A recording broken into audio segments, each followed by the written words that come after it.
중심으로 해서 영혼 몸 시리즈 벌써 6번째 시간입니다. 죄에서 자유하십시오 라는 제목으로 함께 은혜 나누겠습니다. 함께 나누고 있는 이 영혼 몸 시리즈는 거듭난 우리 성도들의 진정한 정체성에 관한 말씀입니다. 나는 영입니다. 그것이 나의 진정한 정체성입니다. 나는 영이고 혼을 가지고 있고 몸 안에 살고 있습니다. 이 말씀이, 이 말이, 이 진리가 여러분에게 지금 얼마나 받아들여졌는지 사실 말씀을 전하면서 저는 매우 궁금합니다. 과연 이 메시지를 100의 몇 프로나 이해하고 있을까? 제가 이 말씀을 계속해서 반복하는 것을 절대 부담스럽게 여기지 않으셨으면 좋겠습니다. 하나님은 우리 인생을 만드실 때 처음부터 사람을 영적 존재로 만드셨습니다. 처음에 하나님이 빚어놓은 진흙은 그저 진흙일 뿐이에요. 그건 살아있지 않았습니다. 그러나 하나님께서 그 진흙에 하나님의 호흡, 하나님의 숨, 하나님의 생명, 하나님의 영을 불어넣으셨을 때 비로소 사람이 되었습니다. 생명이 되었습니다. 그게 사람입니다. 애초에 인간은 영적인 존재로 만들어졌습니다. 그리고 아담과 하와가 타락해서 죽었을 때 그들이 죽은 것은 영이 죽은 겁니다. 육체는 오래 살다가 나중에 930년 후에 죽었습니다. 아니 950년 후에 죽었습니다. 하나님의 말씀대로 네가 반드시 죽으리라 말씀하신 그 죽은 그 사람은 아담의 영이었던 거예요. 그게 아담의 정체성이었습니다. 예수님이 이 땅에 오셨습니다. 자신의 몸을 찢고 피를 흘리셔서 십자가에서 우리 인생을 위한 모든 대속을 이루시고 우리와 함께 죽으시고 그리고 그분이 다시 부활하셔서 살아나셨을 때 그때 함께 살아난 나 역시 나의 몸도 아니고 나의 혼도 아니고 내 영입니다. 내 영이 예수님이 살아날 때 같이 살아난 거예요. 거듭난 나, 재창조된 나는 영이라는 사실을 알아야 됩니다. 그런데 많은 성도들이 나를 영으로 인식하지 않고 있습니다. 거듭난 내가 누구인지 여전히 나를 혼과 육으로 감각으로 느끼는 나를 진짜 나라고 생각하고 그렇게 신앙하고 있기 때문에 실패하고 넘어지는 것입니다. 지난주에 예수 그리스도의 십자가 사건이 모든 인생을 위한 영원한 속죄였음에 대해서 말씀을 드렸습니다. 히브리서 9장 12절 염소와 송아지의 피로 하지 아니하고 오직 자기의 피로 영원한 속죄를 이루사 단번에 성소에 들어가셨느니라. 예수님은 단 한 번의 제사로 영원한 속죄를 이루셨습니다. 그 단 한 번의 제사는 구약시대에 수없이 제사했던 짐승을 잡아 바친 그 제사와 같지 않았습니다. 그 제사는 완전하지 못했습니다. 불완전했습니다. 그 제사로는 죄를 사하지 못했습니다. 그러나 예수님의 단 한 번의 영원한 속죄는 우리 인생의 모든 죄, 나의 과거의 죄, 현재의 죄, 나의 미래의 죄까지 완전히 대속한 제사였다는 것을 말씀드렸습니다. 그리스도의 이 속죄, 그러므로 이 그리스도의 속죄를 믿는 우리 성도는, 이 그리스도의 대속을 믿는 우리는, 이 영원한 속죄를 받아들인 우리는 더 이상 죄인이 아닙니다. 그러므로 나는 용서받은 죄인이라는 혹은 구원으로 은혜로 구원받은 죄인입니다. 이런 말에 절대 속아서는 안 돼요. 나는 죄인일 수 없습니다. 나는 죄인이 아닙니다. 예수님께서 이미 나를 구속하셨습니다. 그리고 그 어떤 연약함도 어떤 우리의 실수나 잘못도 나의 의인됨을 파기하거나 무너지게 하지 못합니다. 예배서 1장 13절에 그 안에서 너희도 진리의 말씀 곧 너희의 구원의 복음을 듣고 그 안에서 또한 믿어 약속의 성령으로 인치심을 받았으니 속죄함을 받고 거듭난 새 사람은 성령님에 의해서 인쳐졌습니다. 여기 인쳐졌다는 말은 진공포장이라는 말이라고 말씀드렸습니다. 진공포장돼서 완벽하게 보호됩니다. 어떤 죄나 어떤 오염물도 거듭난 내 영을 더럽히거나 침투할 수 없습니다. 그래서 이 말씀을 요약하면 예수 그리스도의 영원한 속죄를 통해 거듭난 우리는 완전히 의로워졌고, 그 의로움은 우리의 어떤 잘못이나 실수나 죄에도 절대로 더럽혀지지 않으며 오염되지 않으며, 나의 어떤 잘못도 날 향한 하나님의 사랑과 날 향한 하나님의 은혜와 축복에 영향을 주지 못하고, 나의 어떤 잘못에도 불구하고 날 향한 하나님의 사랑은 변함이 없다는 것입니다. 여기까지 말씀을 들으면 이제 당연한 질문이 생깁니다. 그럼 죄를 지어도, 죄를 지으며 살아도 된다는 말입니까? 아니, 내가 무슨 잘못을 저질러도 죄인이 되지 않고 여전히 의롭고 날 향한 하나님의 사랑도 변함이 없다면, 그러면 내가 그냥 계속 죄 지으면서 살아도 된다는 말입니까? 이런 질문이 생기는 거예요. 여러분, 이건 너무나 당연한 질문입니다. 이 질문이 생기면 제가 설교를 잘하고 있는 거예요. 그리고 여러분이 지금 설교를 잘 듣고 있는 겁니다. 제가 이렇게 계속 설교했는데도 불구하고 이런 질문이 안 생기면 제가 설교를 잘 못하거나 여러분이 설교를 이해하지 못한다는 것입니다. 그런데 요즘 성도들은요, 대부분 이런 설교를, 이런 질문을 하지 않습니다. 왜냐하면 대부분의 교회에서는 죄를 지으면 큰일 난다고 가르치고 있기 때문에 그렇습니다. 지난주에도 말씀드렸지만 어떤 교회에서는 사람이 죄를 지으면, 우리가 성도라도 죄를 지으면 하나님의 구원을 이룰 수도 있다, 이렇게 가르치는 교회도 있고, 또 어떤 교회들은 구원까지는 잃지 않지만 우리가 죄를 지으면 하나님과의 관계가 끊어지고 우리는 주님과 교제할 수 없게 되고 우리는 하나님의 사랑에서 멀어지고 우리는 더 이상 주님의 기쁨이 되지 못하니까 내가 철저하게 죄를 회개해야만 다시 하나님과의 관계가 회복될 수 있다. 그러므로 죄를 지으면 철저하게 회개해야 된다, 이런 식으로 가르쳐요. 대부분의 교회들이 하나님의 구원과 용납하심과 사랑하심이 우리의 행위, 내가 어떻게 하느냐에 달려 있다고 가르치고 있습니다. 그렇게 가르치는데, 그러므로 우리가 잘 살아야 된다고, 성도답게 살아야 된다고, 절대 주일성수 해야 되고 11조 절대 해야 되고 죄 지으면 절대 안 되고 혹시 죄 지었다면 얼른 회개해야 되고, 이런 식으로 가르치는데, 아니 그러면 우리가 죄 지어도 살아도 된단 말입니까? 이런 질문이 나올 수가 없는 거예요. 그러나 여러분, 아무리 복음이라는 이름으로 포장을 한다고 해도 우리의 구원이나 우리의 용서나 우리를 향한 하나님의 사랑이 나의 행위, 내가 어떻게 했느냐에 달려있다고 가르친다면 그것은 복음이 아닌 겁니다. 그것은 율법적인 설교인 거예요. 여러분, 그런 율법적인 설교는 성도들로 하여금 각자의 행위에 근거한 자기의 의를 가지게 만듭니다. 자기의 의. 내가 하나님을 위해서 뭔가를 해야 하고, 내가 주의 교회를 위해서 뭔가를 해야 하고, 내가 나의 구원이나 축복을 위해서 뭔가 해야 되고, 또 그렇게 했다고 착각하게 만들어요. 그래서 내가 잘 해내면 그때는 사람들 앞에서 의시돼요.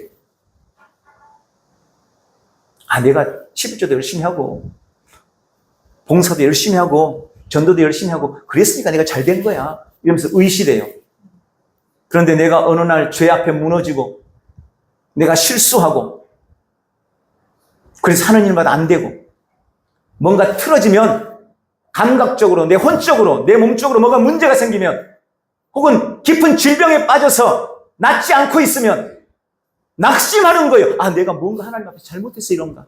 아, 내가 11조 그때 빼먹어서 그런 건가? 내가 그날 주일날 교회 못 가서 혹시 이런 일이 나에게 벌어졌나 하면서 한없이 침체되고 낭망하고 낙심하고 실망하는 것입니다.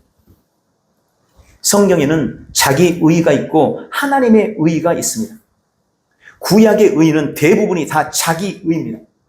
그때는 거듭난 사람이 하나도 없었어요. 예수님이 안 오셨으니까 거듭난 사람이 당연히 없죠. 그러니까 그때 당시 구약의 사람들은 다 자기 의의를 가지고 하나님 앞에 나아가야만 했습니다. 그런데 그 의에 대해서 성경이 뭐라고 말씀합니까? 이사야서 64장 6절, 무릇 우리는 다 부정한 자 같아서 우리의 의는 다 더러운 옷 같으며 우리는 다 잎사귀같이 시들므로 우리의 죄악이 바람같이 우리를 몰아가나이다. 그들의 의로는 하나님 앞에 나아갈 수가 없었습니다. 그들의 의는 다 더러운 옷과 같았기 때문입니다. 그래서 계속되는 7절에 그렇게 말합니다. 하나님을 부른 자도 없고 하나님을 붙잡는 자도 없고 주께서 그들에게 얼굴을 숨기셨고 그들은 죄로 말미암아 다 소멸되어 간다. 그게 자기 의를 가진 사람들의 결과인 거예요.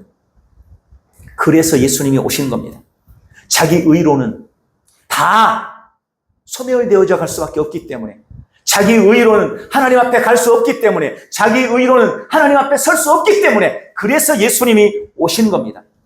그리고 예수님은 십자가를 지셨습니다.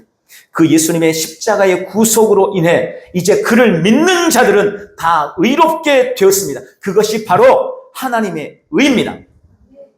고린도후서 5장 21절, 하나님이 죄를 알지도 못하신 이를 우리를 대신하여 죄로 삼으신 것은 우리로 하여금 그 안에서 하나님의 의가 되게 하려 하심이라. 예수님이 날 위해 죄가 되심으로 나는 하나님의 의가 되었습니다. 그러므로 내가 가진 거듭난 성도의 의는 하나님의 의입니다. 나는 내 의로 사는 게 아니에요. 지금 하나님의 의로 나는 살아가는 거고, 나는 하나님의 의로 의로워진 것입니다. 그러므로 지금 우리가, 예수 믿는 우리가, 거듭난 우리가 하나님 앞에 기도하면서 주님, 나의 의는 다 더러운 옷과 같습니다. 용서해 주십시오.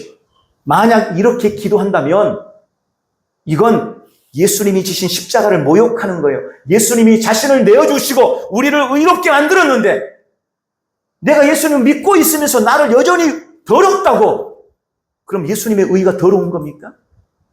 하나님의 의가 더러운 겁니까? 아니요. 절대 그럴 수 없어요. 그러므로 나는 절대 죄인이 될 수 없는 거예요. 나는 하나님의 의로 의로워진 것입니다. 그리고 그 하나님의 의는 나의 어떤 잘못이나 나의 어떤 죄에도 더럽혀지지 않습니다. 그럼에도 불구하고 여전히 많은 성도들이 내가 죄를 지으면 그 의가 더러워진다고 생각해요. 그래서 내가 회개하면 주님이 또 나를 용서해 주시고 또 나에게 피를 발라가지고 나를 또 씻어주시고, 그래서 또 자유함을 잠깐 얻다가 또 내가 나가서 실수하고 잘못하면 또 더러워지니까 또 예수님 앞에 나오면 예수님이 또 아이고 너 또 돌아와졌냐 이러면서 피 빨아서 또 우리를 씻어주시고, 그럼 주님 감사합니다. 조금 새것됐다가 다시 나가가지고 죄 짓고 또 주일날 교회 오면 또 예수님이 피 발라주시고. 여러분, 만약 그렇다면 이게 구약의 제사와 뭐가 다릅니까? 그렇지 않아요. 내가 가진 이 의는 나의 실수나 나의 잘못이나 나의 죄 때문에 절대 더러워지지 않습니다. 이걸 확신하시기 바랍니다. 그러니까 이런 질문이 나오는 거예요. 아니 그러면 절대 더러워지지 않으니까 나는 그냥 내 마음대로 죄 짓고 살아도 됩니까? 이런 질문이 나오는 거예요. 너무나 당연한 거예요. 바울도요, 이 질문을 가는 곳마다 받았어요. 복음을 전할 때마다 이 질문을 받았어요. 성경에만 또 몇 군데가 기록되어 있어요. 그러니까 여러분이 오늘 이 설교를 들으면서 그럼 내가 죄 지어도 됩니까? 이러면 내가 지금 바울처럼 설교를 잘하고 있다는 말인 거예요. 여러분이 그런 궁금증이 생기면 여러분이 설교를 정말 잘 듣고 있는 거예요. 성경에 로마서 3장 8절, 그러면 선을 이루기 위하여 악을 행하자 하지 않겠느냐? 로마서 6장 15절, 우리가 법 아래 있지 아니하고 은혜 아래 있으니 그러면 죄를 지으리요? 갈라디아서 2장 17절, 만일 우리가 그리스도 안에서 의롭게 되려 하다가 죄인으로 드러나면 그리스도께서 죄를 짓게 하는 자냐? 로마서 6장 1절, 그런즉 우리가 무슨 말 하리요? 은혜를 더하게 하려고 죄에 거하겠느냐? 여러분, 물론 이 말씀들은 다 설명이 필요하긴 하지만 결국은 다 같은 질문들입니다. 내가 무슨 잘못을 저질러도 죄가 되지 않고 죄인이 되지 않는다면, 하나님의 사랑도 변함이 없다면 내가 어떤 죄를 지으면서 살아도 상관없다는 말입니까? 이 질문인 거예요. 바울은 이 질문을 성경에서만 4번 받았어요. 기록한 질문만 4번인 거예요. 가는 곳마다 사실은 이 질문을 받았던 것입니다. 그러면 진짜 다시 내가 죄인 될 일이 없으니 그럼 마음대로 죄 지어도 된다는 말일까요? 그렇습니까? 답은 그럴 수 없느니라 입니다. 답은 그럴 수 없느니라. 아까 말씀드린 로마서 6장 1절에 대한 답이 로마서 6장 2절에 나와 있어요. 15절에 대한 답이 역시 15절에 기록되어 있습니다. 갈라디아서 2장 17절에 대한 질문에 대해서 그 답이 그렇게 기록되어 있어요. 그럴 수 없느니라 명확하게 기록하고 있습니다. 죄가 거듭난 우리의 의로움이나 우리를 향한 하나님의 사랑에 어떤 영향도 미치지 못하지만 그렇다고 해서 그 말이 그럼 우리가 마음대로 죄 짓고 살아도 된다는 말이 아니라는 것입니다. 바울은 로마서 6장에서 우리 성도가 거룩한 삶을 살아야 하는 이유를 크게 두 가지로 설명을 했습니다. 첫 번째, 거듭난 우리의 본성이 거룩한 삶을 원하기 때문에 우리는 거룩한 삶을 살아가야 되는 거예요. 로마서 6장 2절 3절 죄에 대하여 죽은 우리가 어찌 그 가운데 더 살리요 무릇 그리스도 예수와 합하여 침례를 받은 우리는 그의 죽으심과 합하여 침례를 받은 줄을 알지 못하느냐. 우리가 죄에 대해서는 이미 죽어버렸어요. 그리고 하나님과 예수님과 합해졌어요. 예수님은 죄를 즐겨하는 자입니까? 예수님이 죄를 추구하는 자입니까? 하나님이 죄를 구하는 자입니까? 죄를 짓는 자입니까? 아니요. 하나님은 본성적으로 죄를 지을 수 없어요. 그분은 본성이 거룩하세요. 우리가 그 본성을 가졌다는 겁니다. 그래서 우리의 본성은 죄를 멀리하고 거룩을 추구하게 되어 있다는 거예요. 거듭난 성도는 거룩을 추구하게 되어 있습니다. 우리는 더 이상 죄를 짓기 좋아하는 사탄 마귀의 자식들이 아니라는 것입니다. 혼과 몸은 여전히 어쩔 수 없이 죄를 지으면서 살아가지만 그것이 우리의 본성이 아니라는 겁니다. 우리는 이미 본성적으로 죄를 싫어하고 죄를 미워하는 하나님의 본성으로 거듭났기 때문입니다. 요한 1서 3장 3절에 이걸 정확하게 이렇게 말씀합니다. 주를 향하여 이 소망을 가진 자마다 그의 깨끗하심과 같이 자기를 깨끗하게 하느니라. 예수님이 자신을 깨끗하게 하신 것처럼 우리도 자신을 깨끗하게 한다는 겁니다. 이게 거듭난 우리의 본성이라는 겁니다. 모든 거듭난 사람에게는 거룩하게 살고자 하는 이 소망이, 이 본성이 내재되어 있습니다. 비록 우리가 여전히 거듭나지 않은 혼과 육을 가지고 있기 때문에 실수도 하고 잘못도 저지르지만 그럼에도 불구하고 이 소망은 변함이 없는 거예요. 그래서 죄를 지으면 성령께서 양심에 찔림을 주는 겁니다. 아, 내가 잘못했구나. 나는 이렇게 살면 안 되는데. 다시는 이렇게 살지 말아야지. 그리스도가 이건 원하는 게 아니야. 나는 이게 원하지 않아. 내 영은 거룩함을 추구해. 라고 죄를 지음에도 불구하고 여전히 우리의 본성은 선을 추구하고 거룩을 추구하게 되어 있다는 것입니다. 사람들은 죄 짓지 말라는 율법적인 설교를 만약에 안 하면 사람들이 더욱더 악해져서 죄를 지을 거기 때문에 당연히 율법적인 설교를 해야 한다고 생각합니다. 그래야만 그나마 자기 자신을 돌아보고 아, 나는 죄 짓지 말아야지. 저 목사님 설교를 들으니까 죄 절대 지어서는 안 되겠네 하면서 자신을 돌이킬 수 있다고 생각을 해요. 그런데 여러분 실제로는 그렇지 않습니다. 율법이 그 말은 바로 그것을 더 원하게 만들어서 더욱 죄를 짓게 할 뿐입니다. 간단한 예로 여태 놀다가 게임하다가 공부인지 좀 해보려고 공부 좀 해봐야 되겠다고 책상 딱 앉으려고 그러는데 엄마가 들어가 야 이놈아 내내 게임만 하냐 이 공부 좀 해라 이러면 갑자기 공부할 마음이 싹 사라져 버려요. 이제 좀 청소 좀 해야지 이러고 마음 먹고 빗자루 들었는데 청소 좀 해라 이러면 하고 싶은 마음이 없어져 버려요. 그런 거예요. 그래서 하나님도 사람이 죄를 짓자마자 처음부터 율법을 주신 것이 아니에요. 아담과 하와의 범죄 이후에 인간은 급속도로 타락해 갔습니다. 그럼에도 불구하고 하나님은 그들을 죄에 따라 다루지 않으셨습니다. 여러분 이거 되게 중요한 겁니다. 창세기 4장에 보면 아담과 하와가 타락한 이후에 가장 먼저 기록된 죄는 가인의 살인죄입니다. 가인이 자기 동생 아벨을 돌로 쳐서 죽여버렸어요. 그리고 만약에 그때 당시 율법이 있었다면 어떻게 됐을까요? 가인은 율법에 따라서 처형됐을 겁니다. 사형받았을 겁니다. 왜? 고의로 사람을 죽였으니까. 그것도 자기 동생을 죽였으니까. 당연히 율법에 따라서 죽었을 거예요. 그런데 당시는 율법도 없었지만 하나님은 그를 그 죄에 따라서 다루지 않았습니다. 가인은 자기 동생을 죽여놓고는 겁이 났어요. 두려웠어요. 그래서 사람들이 이제 나를 죽이면 어떡하지? 걱정을 했습니다. 그런데 그때 하나님께서 어떻게 하신지 압니까? 하나님 오히려 가인을 보호했어요. 만약 누군가가 가인을 해친다면 그는 벌을 7배를 받을 것이다. 창세기 4장에 나와 있어요. 그러면서 가인을 다른 사람들이 죽이지 못하도록, 해치지 못하도록 가인을 보호하고 있는 것을 보게 됩니다.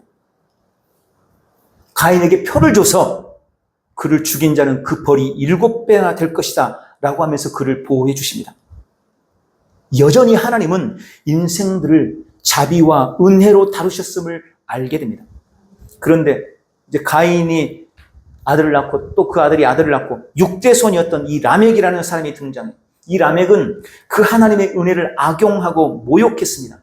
그는 사람들을 수없이 죽였어요. 수많은 살인을 저지르고 말하기를 창세기 4장 24절에 가인을 위해서는 벌이 7배지만 라멕을 위해서는 벌이 77배일 것이다. 이게 무슨 말이에요? 가인이, 그렇죠. 가인이 자기 동생을 죽여서 만약에 누군가가 가인을 해치면 그 사람은 벌을 7배를 받겠지만 라멕은 더 많은 사람을 죽였는데 만약에 누군가가 라멕을 살인자라고 죽이려고 하면 그 사람은 77배로 보복받을 것이다 라고 말한 거예요. 스스로 그렇게 말한 거예요. 스스로. 이러한 말들이, 이러한 일들이 하나님께서 율법을 주신 이유가 된 것입니다.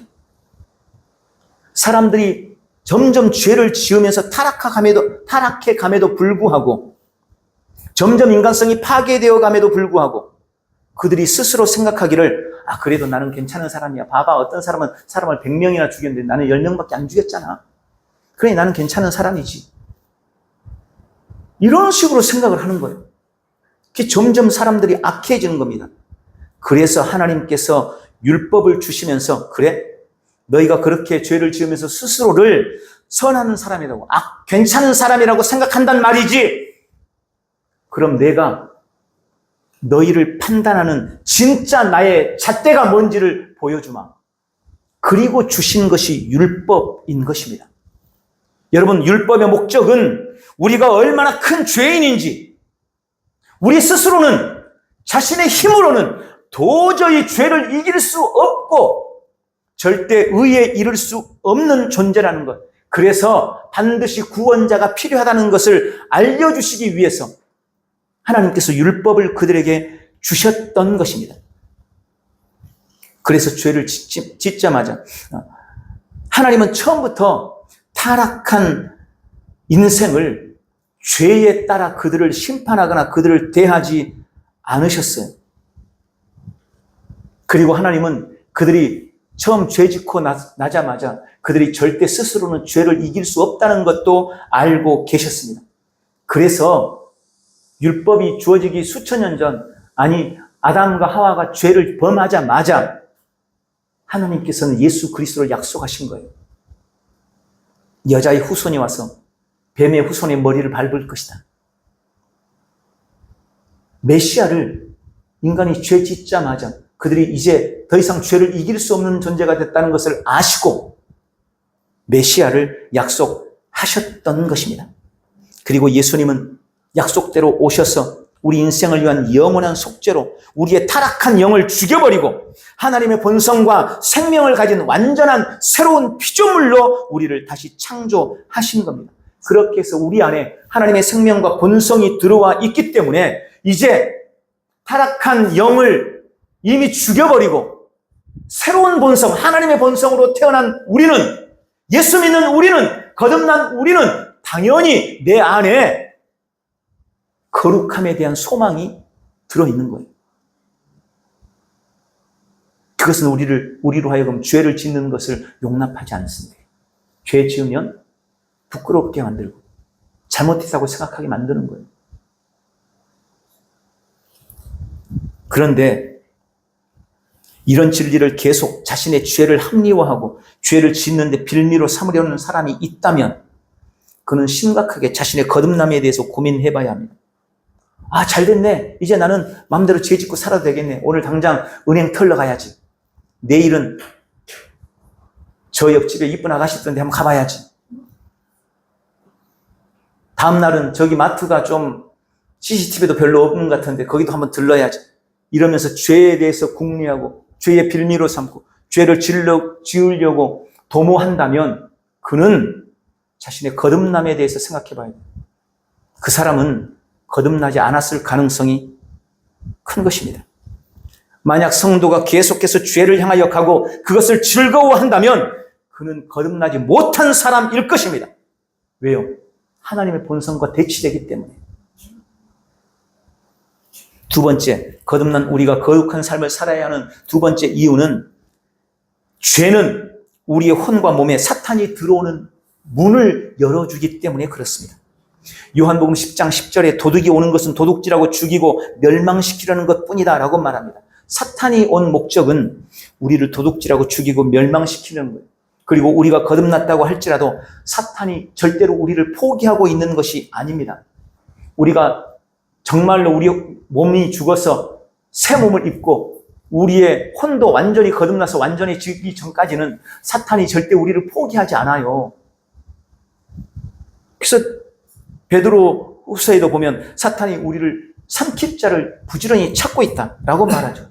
사탄이 삼킬 자를 찾고 있다는 것이 불신자들을 찾는단 말이 아니에요. 불신자들은 이미 사탄에게 속해 있기 때문에 사탄이 건드릴 필요도 없어요. 예수 믿는 사람들을 찾고 있는 거예요. 거듭난 사람들 중에 삼킬 자, 넘어뜨릴 자를 찾아서 두루 다니고 있는 것입니다. 그리고 그 사람들이 혼과 몸으로 죄를 지으면 그것을 통로 삼아서 그 사람에게 들어가는 거예요. 로마서 6장 16절은 이렇게 경고합니다. 너희 자신을 종으로 내주어 누구에게 순종하든지 그 순종함을 받는 자의 종이 되는 줄을 너희가 알지 못하느냐. 혹은 죄의 종으로 사망에 이르고 혹은 순종의 종으로 의에 이르느니라.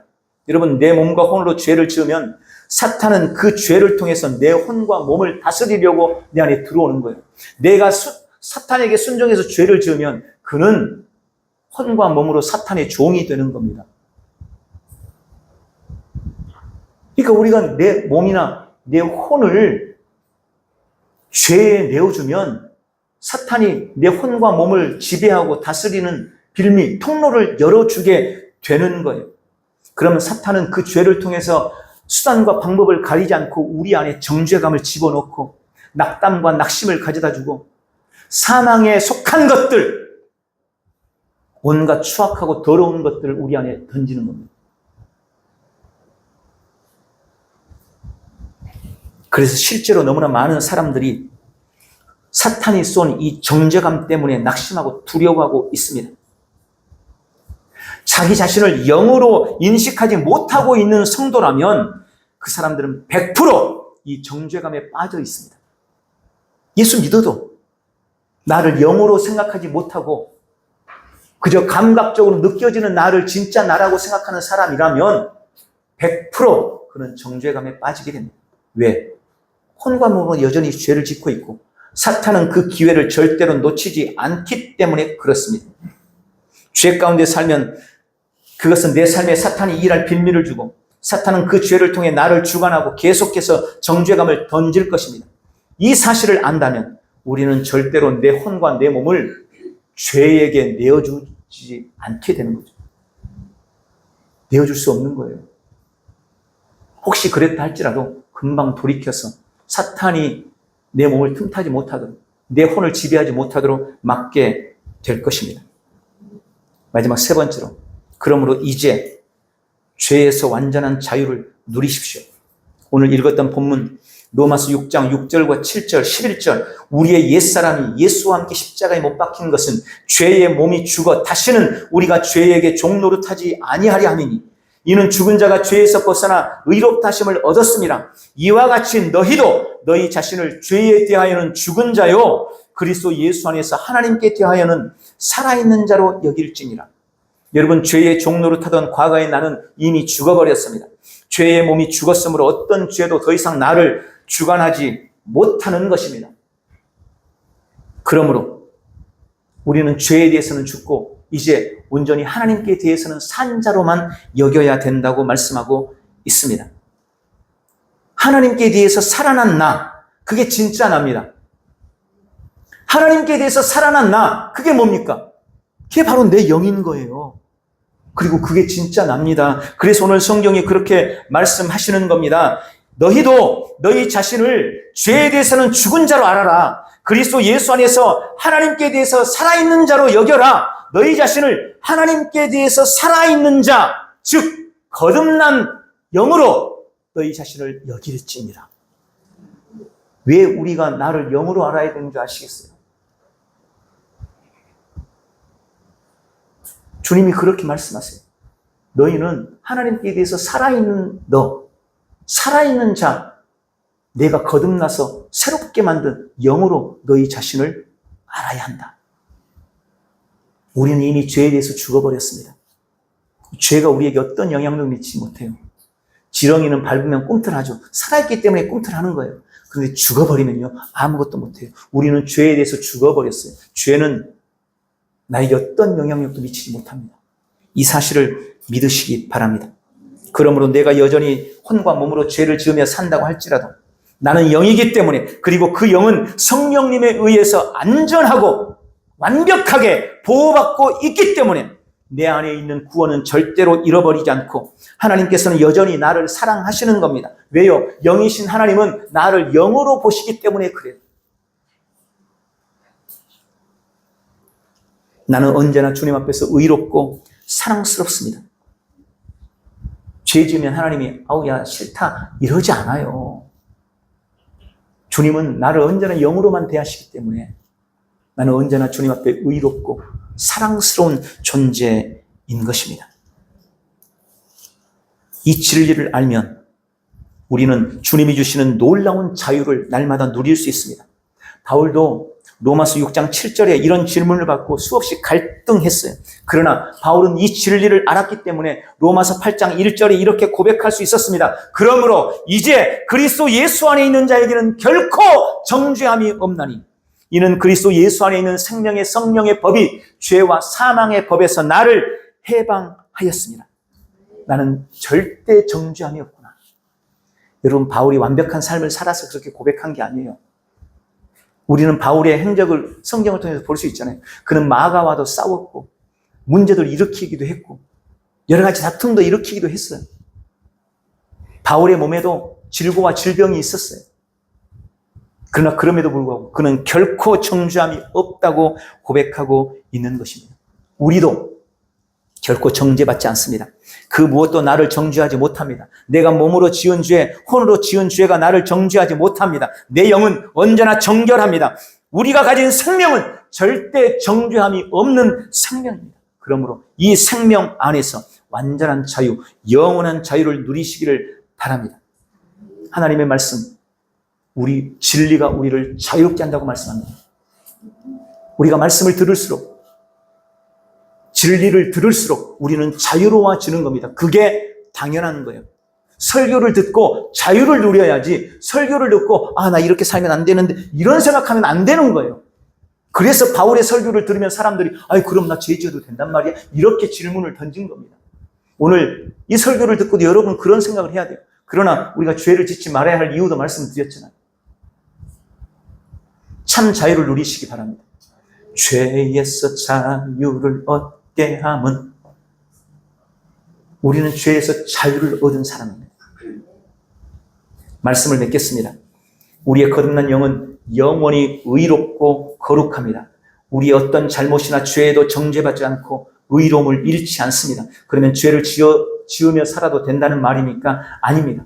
진짜 거듭난 사람은 거룩에 대한 소망을 가지고 있습니다. 또 죄는 사탄이 우리의 삶에 역사할 통로가 되기 때문에 우리는 내 몸을 죄에게 내어주지 말아야 합니다. 그러나 그럼에도 불구하고 혼과 몸으로 혹시 죄를 지을 수 있지만 우리는 이미 죄에 대해서 죽고 하나님께 대해서 영원히 사는 새로운 본성과 생명, 그리고 정죄함이 없는 생명을 가졌기 때문에 우리는 날마다 어떤 인생의 죄로부터도 자유함을 누리고 승리하는 복된 삶을 살아가시기를 예수님의 이름으로 축원합니다.